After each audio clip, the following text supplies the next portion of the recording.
Thursday Night Tailgate, where the spotlight is always on the positive. Tune in Thursday night from 8 to 10 p.m. Eastern Time to hear your favorite NFL legends, players, and coaches sharing their stories. Now back to Chris and Bob. I wouldn't joke about anything else that happens here tonight. All right, now back with us on Thursday Night Tailgate is the TV and radio play-by-play announcer for the Atlanta Braves, Chip Caray. Let me remind you about Chip's background. He graduated from the University of Georgia with his degree in journalism back in 1987. Started out working for some local affiliates in Panama City, Florida, and Greensboro, North Carolina. He was a play-by-play broadcaster for the Orlando Magic from 1989 to 1996, and he also worked baseball games for the Seattle Mariners from 93 to 95. In 1996, he broadcast the first edition of Major League Baseball on Fox. He became the voice of the Chicago Cubs along with Steve Stone from 1998 to 2004. And in 2004, he was named the Illinois Sportscaster of the Year. Also that year, he signed with TBS and Clear Channel to work with his father, Skip Caray, broadcasting games for the Atlanta Braves. In the past, you've probably seen and heard Chip broadcasting college football games for the Big 12 and the Pac-12 on TBS, plus the University of Florida and Florida State football and basketball games on the Sunshine Network. And as great a play-by-play guy and broadcaster as Chip is, he's a 10 times better person. And we are honored he is back with us again tonight here on Thursday Night Tailgate. Hey, Chip, Chris, and Bob, thanks for coming back on the show. Hey, Chris, thanks. What a nice introduction from you guys. I appreciate it. So, Chip, catch us up. What's going on with you?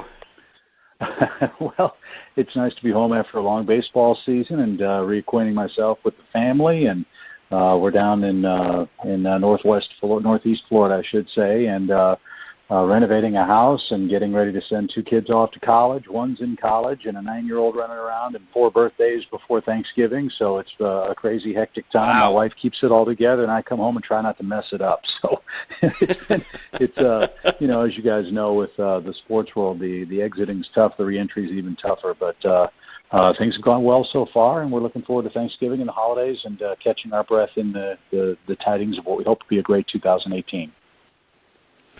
And Chip, I wanted to kind of go behind the scenes a little bit with you during the baseball season. What's life like for you? Either before and after. When the camera's not on, the life of a broadcaster, you got to grind just like the players do. It's obviously a little bit different. But what's it like for you during the baseball season when you're not on camera? Well, for me personally, it's kind of lonely. My family stays in Florida. That's a family choice we made. It was best for the family and best for my kids to stay, here at home. Again, especially when my kids were younger. My wife had 3 little ones with me being gone 6 months out of the year, especially during the Cubs years, and her parents lived here in Florida, and we have maintained our home here, which has worked out great for myriad reasons. And now as my kids have gotten older and are going off to college, we have a 4th child who's 9 years old, so he's kind of the baby with 3 teenagers, so that's kind of kept us young. And with, again, my wife's parents around, they've been able to be surrogate parents in my absence. And so, they're well taken care of down here in Florida. But for me, it's just, counting them off. I basically live a solitary existence until we go on the road trip. I go to the ballpark, do the games, and come back and catch up on the highlights, and then go to bed, and then just do it again the next day. So, look, I'm not complaining. It's a life we've chosen. But for me personally, it's a job. It's 162 games in 183 days. There's very little downtime. It's a constant go. And as I've said so many times before to other people, the most difficult part of the job is slamming on the brakes when the season's finally over, because you're so used to being on everyone else's schedule and on everyone else's time frame that when you finally get that time to yourself, you almost wake up and wonder, oh my God, it's day 3. I'm supposed to be packing and going somewhere. So that's really the biggest challenge for me, is getting out of the baseball mindset, getting back into the family mindset, and trying not to step on too many toes. Bob, questions for Chip? And Chip, just staying on that topic, it's as if that job is, you're running on adrenaline for so long, and then when you have to shut it down, there's a major sense of fatigue. And I just wanted to know, I mean, you take a month or 2 off. Do you get to the point where you're saying to yourself, wow, I'd like to go out and do a game tonight. I feel good. Or is that something that's coming down the line that you're ready for? Yeah, usually February 1 is kind of when the itch starts, because, pitchers and catchers are going to report in a couple of weeks. The last couple of years I've been really lucky. even though the Braves haven't made the playoffs, local Chicago station has invited me to come and help them do some analysis work for some baseball specials they've done. Last year was great. I got to ride along with them and go all the way through the World Series and watch the Cubs win Game 7 in Cleveland. This year the Cubs got knocked out in the NLCS, but I got to do some of that coverage as well, which extended my season to a certain degree. And look, I am in no way saying that what we do is as difficult as what the athletes do, as what firemen do, ambulance drivers do, any of that kind of stuff. But there is a mental grind that goes along with it. And the part that I think people sometimes don't understand is you always have to be on. You don't get the luxury of having a bad day behind the microphone because everybody knows it. If someone has a bad day on the job, anonymously they get to, kind of shrug it off and go get them the next day. We're always in the public eye, and that's what we are paid to do. It's the Higher Wire Act. It's a challenge. Some days are better than others. Over the course of a 162-game season, a lot of seasons are better than others, as you guys know. But luckily for me, I work with a great crew, wonderful friends, great coworkers, and I've got a lot of support from my family at home, which allows me the luxury, quite frankly, of sitting behind a desk, pardon me, and talking about baseball and getting paid to do it. So no complaints, but as someone who's probably on the way to the Hall of Fame has said, even in the best of years, the baseball season is the longest of years. So when October comes and your team's out of it, I think all of us are ready to get home, get refreshed, get recharged, get reacquainted, and then get ready for the next season. And Skip, Chip, I have to tell you how much I enjoyed listening to your father, Skip, and Pete Van Wieren, because that was pretty much my introduction to TBS, TNT up here in New England when we first got those stations up here. And I just thought the two of them were such a good pairing, so professional.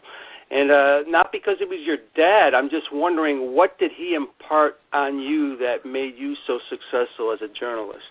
Well, first of all, I'm light years away from the success my dad had. We all, I think, in the Atlanta booth aspire to be as good as Pete and Ernie and my dad. Luckily for me, I have the familial connection, so I understand where people, got their admiration for him because he was my dad. I didn't know him particularly well. I've talked to you guys about that before, and getting a chance to work with him, I think, helped our family close a lot of circles. But the advice my dad gave me was very simple, as you said. When cable started in the early 80s, I was just getting out of high school, getting ready to go to college, and I had an idea that this is the career path I wanted to take, and the advice he gave me was be yourself. This is a personality-driven business, and if you go on the air and try to sound like your grandfather, try to sound like me or Jack Buck or Vin Scully or anybody else, it's going to be a very short runway for you. Those people are already established and doing their thing. Go be you, and you're going to have the luxury of being able to go out and sow your wild oats, professionally speaking, and figure out what works and what doesn't. I really think it's tougher today for the young guys coming up. There are so many more sporting opportunities and games to do, but the criticism and the social media aspect of it and the instant feedback, for better or for worse, and the Twitter bravado, so to speak, I think probably shatters a lot of careers before they get started. So I was lucky. I came up an era when you were allowed to make mistakes and you learn from them. The last 15 or 20 years, we expect perfection and everybody to get better from that point, kind of like big league umpires. So, as Dad said, be yourself, tell the truth, be honest. It's good advice for our line of work and for any other, and I've tried my best to do that. And Chip, as you sort of mentioned a moment ago, and we've talked a little bit about this in the past, but you talk about off nights, and you're out there practically every night during that 7-month stretch, broadcasting a game, and you can't have a bad night. And the reason why you can't have a bad night is because if you do, some joker is going to go on Twitter and they're going to ridicule you for it. Is broadcasting a live event now way more difficult than it ever has been because of social media, and it allows sort of everybody an avenue to be a critic? Well, I think it is if you pay attention to it, and who's to say sometimes criticism is invalid. It's like anything else. It's one man's opinion. The problem is that there are a lot of people in the media and there are a lot of people in executive suites who pay an awful lot of attention to that. And in a way, it's kind of like talk radio. It's a very small but very vocal minority of people that express an opinion, and all of a sudden, because someone expresses that opinion, it becomes in some quarters, luckily not for us in Atlanta, but in some quarters that becomes gospel, and that's unfortunate. The only thing I really complain about on Twitter is what I call Twitter bravado. People who are going to critique your work or make personal attacks, not just of me per se, but anybody in the public eye that's in the arena, and does it under the guise of an acronym or a pseudonym, and doesn't have the courage to place their name and phone number at the bottom of the commentary, or meet after the game and talk about it. And so you just have to brush that off. It's just the way society is, for better or worse. I think Twitter and Facebook and Instagram and things like that are incredibly helpful. They're incredibly beneficial for us in the news gathering business because it saves us a lot of time. But like anything else, there are the bad sides to it too, and you just have to weigh the positives and negatives and go from there. But fortunately for me, I think I've been treated pretty well on Twitter, and every now and then I'll step on my cape and trip and fall. But you know what? Sometimes that's needed, and sometimes it makes you better. So it's all part of the deal. So Chip, let's talk a little Braves baseball, and They recently hired former Blue Jays general manager and Dodgers VP of Player Development Alex Anthopoulus as their new executive vice president and general manager. Curious to get your thoughts. What impact do you think he's going to have on the direction of the team? Well, number one, Alex and I have not met him yet. From all I have read, he's obviously a very skilled, very knowledgeable guy, a guy that's worked his way up from the mailroom to the executive suites. A guy that's done very good work in a very difficult situation, i.e. Toronto, with the fiscal limitations and the currency exchanges and the cross-border dealings that he has to deal with or had to deal with as a member of the Blue Jays. We know he's not afraid to make big deals, which is going to be important, I think, going forward. But more than anything else, I think he's a young, talented executive who has a very healthy balance, from what I've read, of old-school scouting, for which the Braves have always been known, and new age analytics, which is the trend and the direction the Braves were taking a little bit more under John Coppolella and John Hart. And whether you like analytics or not, whether you think they're overrated or not, the fact of the matter is they are being used. It is a trend in baseball, and it is something that's very important. And I think that, in a way, he will probably be able to add to and enhance what has been the Braves' way, which has been successful in recent memory. Not as successful as we would like, but still very much part of the history and lore of Atlanta. So, fresh start, new face, a guy that has a solid resume, and obviously with the mess that was left behind at the end of regular season play this year, it's very clear that, as Terry McGuirk said, the Braves were embarrassed by and continue to be embarrassed by what has happened. They're still waiting for those penalties, and I think Terry McGuirk was very wise and very smart to apologize to fans and promise that the organization is going to do all it can to regain the trust of its fans, and hopefully Anthopoulos' hire and the decisions that he'll be making in the near future will enhance that trust and enhance the Braves' standing in the standings. Do you expect him to be wheeling and dealing a little bit at the winter meetings? Well, again, I don't know. I think in a way it's kind of a disadvantage for him. He has seen the Braves system from afar. He probably does not have the depth of knowledge that anybody else who's been around would know. And when you come in and you're a new guy, the last thing you want to do is trade the wrong guy because you don't know him. I think Alex said as much in his introductory press conference. He will be relying a lot on the Braves people that are still in the front office and in the scouting department. And I think that's probably wise. The one thing that always characterized the Braves during the John Schuerholz years was they knew who to keep and they knew who to trade. I don't think it's fair to expect Alex Anthopoulus to know all of that his first week on the job. But in my opinion, if you're asking me what I hope the Braves do, pitching, and more pitching. I know the organization is being built around young pitching, but a number one, number two, top of the rotation type guy that can stabilize that staff and teach those young guys the importance of taking the ball with a mindset of going 7 innings every day, I think is going to be, in my opinion, the biggest factor for the Braves' success in years to come. Chip, before we let you go, remind our listeners how they can stay up to date with all the great things that you do online or over social media. Oh, I'm on Twitter. My handle's KAPAYA1234. I don't do a whole lot of tweeting during the off season, but if I find something interesting, I'll put it out there. Friendly reminder: all those opinions, anything I put out there is neither an endorsement or an endorsement of anybody else I work with or work for, but any opinions I express are my own. And like them or not, I'm entitled to have them. But they do sometimes foster, debate.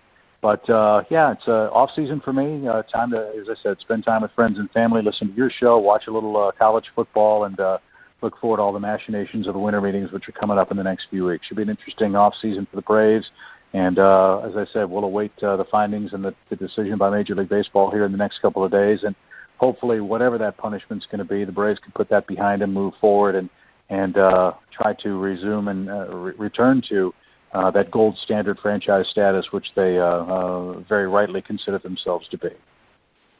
Chip, thank you so much for taking time out of your night to come back and join us on the show. It's always such a privilege to get to spend some time with you. I don't talk to you. Thanks. Happy Thanksgiving. I don't talk to you for a while. We'll certainly talk to you in the new year. Be well. All right. Take care, Chip. All the best to you and your family. Thanks, guys. Take care. Okay, you too. Bye-bye. That is Atlanta Braves TV and radio play-by-play announcer Chip Caray, and a finer individual, Bob, you will not find. I promise you that. I've gotten to spend a little bit of time with Chip over the years here in Atlanta, and he is, as you like to say, he's a top-shelf guy. And you talk about a good bloodline, Chris, and I'll never forget his father, Skip, and of course Harry is Harry, but incredibly talented guy. People don't realize that Chip's done an incredible amount of basketball too, and maybe next time we'll talk about that. He's worked for the Magic and a lot of college stuff, and so when you can do crossover sports like that, that's one talented man right there. Yes, it is. All right, we've got our next guest, Tony Collins, hanging on the line. We'll get to Tony on the other side of this quick station break.